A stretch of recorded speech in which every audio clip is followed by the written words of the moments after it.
Hello and welcome. My name is Muchi, and today we're going to be looking at a very small game, almost 20-minute game between Dragon and Sleep. I do believe this is Millennium's Dragon. So I really like this guy. He does almost everything that I do, which is to fast expand almost every single game that I've seen him do it on. Whether it's Zurg or Protoss, he always likes fast expanding, and I generally like a more macro style game. Um, Especially when dealing with Zerg, because you always expect the Zerg to end up fast expanding, and once they see you fast expand, they end up triple fast expand. So sometimes I've even seen him triple expand, do the what in Korea is called the mass expanding build. But right now he's gonna play a really more passive game. But one thing that I want to say as we look into his camp only is, in order for you to mass expand, usually you want to try and do something like harassment. Uh, it really doesn't necessarily matter which kind of harassments you use, but as long as you do that early pressure in order to either scare them or try and push them back a little before they start coming to your base. As you can see, we haven't even scouted him, we haven't done anything, and this is typical of Millennium's Dragon. But the way he chooses to harass this time is, if you can guess it, Hellions.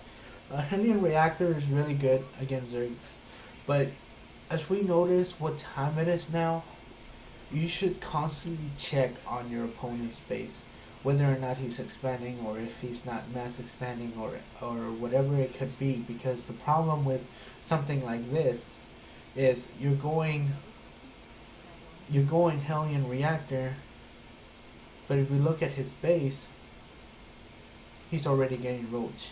So by the time you get that one or two sets of Hellions, it's really kind of void, because then having nothing but roaches on the field, you can't really do anything with these Hellions, and we're gonna see that just right now as he tries to push in. Uh, you usually want to keep an eye on that Zelnaga tower. When you have map control, you really don't care all that much, but there you go. 7 roaches coming right out of the bat. Dragon ended up getting himself stuck in a little corner over here with all these Zerglings. You try to do as much as possible, but you've already switched your tech labs and your reactors, so at this point you pretty much expect the worst, and as Dragon does, he builds extra bunkers and everything that's needed. So just right now he's starting his Marine Marauders. Medevacs are coming up soon. Tanks a lot of the times are kind of in back order basically.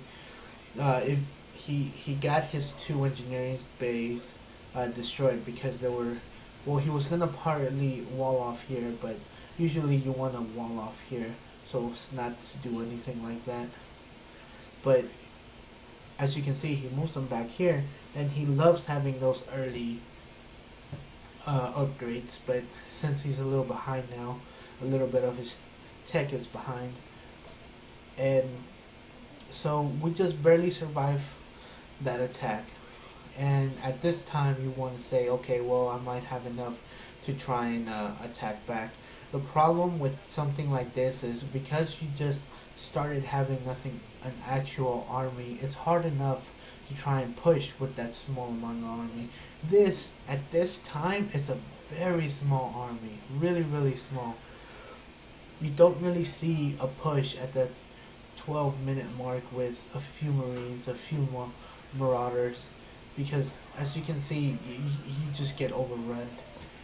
Usually whenever you're going to expand, I would suggest having a more defensive posture, being able to withstand anything, but at the same time probably a few drops here and there, just very small drops. You don't want to overextend your whole army in order to be able to kill him, because then you don't have as big as an army in the end.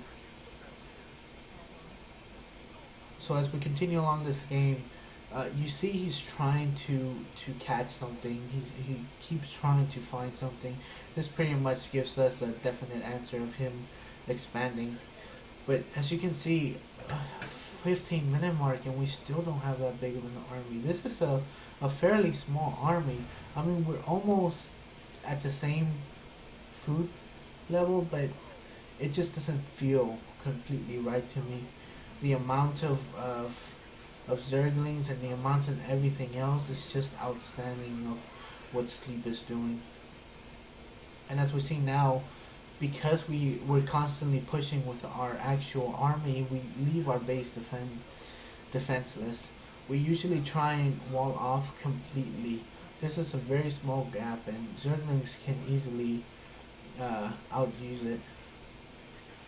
But here's a little blunder that happens during the fight. There's a big giant engagement here and half of the army gets stuck over here. You want to typically try and keep an eye on your units at all time. But here we go once again. Millenium Dragon just constantly harassing. This usually is a perfect thing to do, but whenever you're slightly far behind, because not necessarily by tech or anything, but just constantly building army and having to lose it, you're always behind, because he's, especially when you're dealing with Zurg, you have an easier time. Zurgs have an easier time to just, you know, constantly bring out more and more unit. And as of right now, there's hardly anything that Dragon can do, so he just gets demolished in this last push. And like I said, this small little gap is really easily undefendable. Zerglings can easily, streams of Zerglings just keep coming in.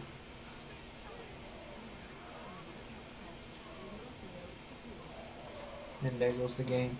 So, in short, in the end, what you necessarily want to do is, especially when you're gonna expand more and more early in the game, expect to be harassed at first, but try and keep a more defensive posture. If you keep constantly trading army size, you're just gonna keep losing, because of the fact that if it's Zerg, they're easily able to outproduce you. But mostly, like if it's Terran or anything else, you're either trying to catch up to you in the economy race, or they're just gonna out army you in the end. So I thank you for watching. If you have any more comments, please post it down, and if you liked it, please subscribe. I really appreciate it. Thank you very much.